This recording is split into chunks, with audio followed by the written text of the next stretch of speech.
بسم اللہ الرحمن الرحیم۔ السلام علیکم، کیسے ہیں آپ سب؟ میں امید کرتی ہوں کہ آپ سب لوگ خیریت سے ہوں گے۔ کسی بادشاہ کا بہت ہی عقل مند وزیر تھا جو ہر وقت بادشاہ کے ساتھ رہتا تھا، لیکن اس کی ایک عادت تھی، وہ ہمیشہ کہتا رہتا تھا کہ جو بھی ہوتا ہے اچھے کے لیے ہوتا ہے، چاہے کچھ بھی ہو جائے۔ اس کی زبان پہ یہی لفظ رہتا تھا کہ جو بھی ہوتا ہے اچھے کے لیے ہوتا ہے۔ ایک دفعہ بادشاہ اپنی تلوار کو تیز کر رہا تھا اور وہ وزیر بھی بادشاہ کے ساتھ ہی کھڑا تھا۔ اچانک سے بادشاہ کی تلوار ہاتھ سے چھوٹ کر بادشاہ کے پاؤں پہ لگ گئی۔ بادشاہ کے پاؤں کا انگوٹھا کٹ گیا اور بہت زیادہ خون بہنے لگا۔ اسی وقت وزیر کے منہ سے بے جھجک نکلا کہ جو بھی ہوتا ہے اچھے کے لیے ہوتا ہے۔ اب یہ سن کر بادشاہ کو بہت غصہ آیا کہ میرے پاؤں کا انگوٹھا کٹ گیا ہے، اتنا خون بہہ رہا ہے، اور تم کہہ رہے ہو جو بھی ہوتا ہے اچھے کے لیے ہوتا ہے۔ اب بادشاہ نے فوراً اپنے سپاہیوں کو بلایا اور حکم دیا کہ فوراً اس وزیر کو جیل میں ڈال دیا جائے۔ لیکن بادشاہ کے اس فیصلے سے وزیر پھر بھی پریشان نہ ہوا، جب اسے جیل میں لے کے جا رہے تھے اس نے اپنے گھر والوں سے کہا کہ آپ لوگ پریشان نہ ہوں، جو بھی ہوتا ہے اچھے کے لیے ہوتا ہے۔ اب بادشاہ سوچنے لگا کہ یہ کیسا آدمی ہے، اس کو جیل میں ڈالا جا رہا ہے، اس کو قید کیا جا رہا ہے، لیکن پھر بھی یہ کہہ رہا ہے کہ جو بھی ہوتا ہے اچھے کے لیے ہوتا ہے۔ خیر، ایسے ہی وقت گزرتا گیا اور اس وزیر کو قید ہوئے اب 2 مہینے ہو چکے تھے۔ ایک دن بادشاہ اپنے سپاہیوں کے ساتھ شکار کرنے کے لیے جنگل کی طرف گیا۔ اب بادشاہ کو ایک ہرن نظر آئی۔ اس ہرن کا پیچھا کرتے کرتے بادشاہ اتنی دور چلا گیا کہ وہ اپنے سپاہیوں سے الگ ہو گیا۔ اب بادشاہ کے سپاہی بادشاہ کو ہر جگہ تلاش کر رہے تھے، لیکن بادشاہ ان کو کہیں نظر نہ آیا، اور وہ اتنا گھنا جنگل تھا کہ بادشاہ کو بھی راستے بالکل معلوم نہیں تھے، اور وہ جنگل میں جا کر کہیں کھو گیا۔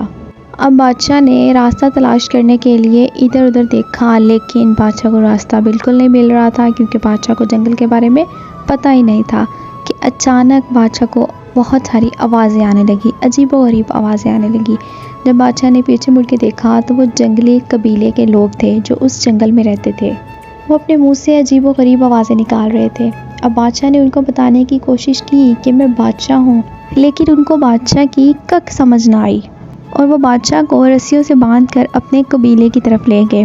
بادشاہ ان کو بتاتا رہا کہ مجھے چھوڑ دو، چیختا رہا، چلاتا رہا، لیکن بادشاہ کی ان کو بالکل بھی سمجھ نہ آئی، اور وہ بادشاہ کو اپنے ساتھ لے گئے۔ وہ بادشاہ کو قربان کر کے اپنے دیوتا کو خوش کرنا چاہتے تھے، اس لیے وہ بادشاہ کو اپنے ساتھ لے گئے، اور بادشاہ سمجھ گیا تھا کہ یہ لوگ میرے ساتھ کیا کرنے والے ہیں۔ بادشاہ کہتا رہا کہ مجھے چھوڑ دو، لیکن وہ بادشاہ کی بالکل نہیں سن رہے تھے، اور وہ بہت زیادہ خوش ہو رہے تھے کیونکہ ان کو بادشاہ بہت پسند آیا تھا اپنے مقصد کے لیے۔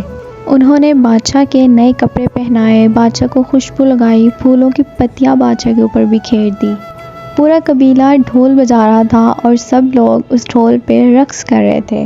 وہ بادشاہ کو اپنے دیوتا کے قدموں میں لے گئے۔ وہاں پر قبیلے کا سردار بھی موجود تھا۔ اس کے ہاتھ میں ایک تیز دھار خنجر تھا جس سے اس نے بادشاہ کو قربان کرنا تھا۔ اب اچانک اس کی نظر بادشاہ کے پاؤں کے انگوٹھے پر پڑی جو کہ کٹا ہوا تھا۔ اس نے اپنا ہاتھ اونچا کیا اور سب لوگ خاموش ہو گئے۔ سب لوگ نے خاموشی اختیار کر لی۔ اس نے اپنی زبان میں اپنے لوگوں سے کہا کہ ہم اس کی قربانی نہیں دے سکتے کیونکہ اس کا انگوٹھا کٹا ہوا ہے اور اس میں ایک کمی ہے۔ اگر ہم یہ قربانی اپنے دیوتا کو دیں گے تو وہ ہم سے خوش ہونے کی بجائے ہم سے ناراض ہو جائیں گے۔ اب ان سب لوگوں پر ایک خوف طاری ہو گیا۔ انہوں نے جلدی سے بادشاہ کو کھولا، رسیوں سے جو باندھا ہوا تھا اس کو کھولا اور آزاد کر دیا۔ اب بادشاہ نے جلدی وہاں سے اپنی جان بچائی اور راستہ تلاش کرتے کرتے محل تک پہنچ گیا۔ اب محل پہنچ کر بادشاہ کے دل میں خیال آیا کہ اگر میرے پاؤں کا انگوٹھا نہ کٹا ہوا ہوتا تو آج میں زندہ نہ ہوتا۔ تو اس نے کہا کہ اس کا مطلب وزیر ٹھیک کہہ رہا تھا کہ جو بھی ہوتا ہے اچھے کے لیے ہوتا ہے۔ اب اس نے اپنے سپاہیوں کو حکم دیا کہ فوراً اس وزیر کو رہا کر کے میرے پاس لایا جائے۔ تو بادشاہ نے اب وزیر سے پوچھا کہ میرے پاؤں کا انگوٹھا کٹ گیا تھا، اگر نہ کٹتا تو آج شاید میں زندہ نہ ہوتا۔ چلو یہ بات تو سمجھ آتی ہے کہ میرے لیے جو بھی ہوا اچھا ہوا، تم نے کہا تھا کہ جو بھی ہوتا ہے اچھے کے لیے ہوتا ہے، لیکن تم 2 مہینے قید میں رہے، جیل میں رہے، تم نے قید برداشت کی، لیکن اس میں تمہارے لیے کیا اچھائی تھی؟ اب وزیر مسکرایا اور بولا کہ جناب، میں آپ کا وزیر ہوں اور میں ہر وقت آپ کے ساتھ رہتا ہوں۔ اگر آپ مجھے جیل نہ بھیجتے، قید میں نہ بھیجتے، تو اس دن شکار پہ بھی میں آپ کے ساتھ ہی ہوتا اور آپ کے ساتھ ہی پکڑا جاتا۔ آپ کے پاؤں کا انگوٹھا تو کٹا ہوا تھا، چلو آپ تو بچ جاتے، لیکن میرے اندر تو کوئی کمی نہیں تھی اور وہ لوگ مجھے کبھی زندہ نہ چھوڑتے۔ اس لیے جو بھی ہوتا ہے اچھے کے لیے ہوتا ہے۔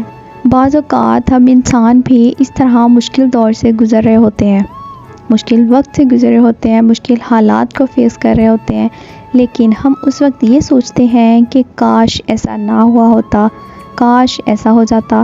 لیکن جب کچھ وقت گزرنے کے بعد ہم پیچھے مڑ کر دیکھتے ہیں تو ہمیں یہ احساس ہوتا ہے کہ جو بھی ہوا اچھے کے لیے ہوا۔ اس لیے کبھی بھی اپنی مشکلات کو سر پہ سوار نہ کریں، جو بھی ہوتا ہے اچھے کے لیے ہی ہوتا ہے اور اللہ تعالیٰ جو بھی کرتے ہیں ہمارے بھلے کے لیے کرتے ہیں۔ میں امید کرتی ہوں کہ آپ کو میری ویڈیو بہت پسند آئی ہوگی، تو ہنستے رہیں، مسکراتے رہیں، ملتے ہیں نیکسٹ ویڈیو میں۔ تب تک کے لیے دعا میں یاد رکھیں۔ اللہ حافظ۔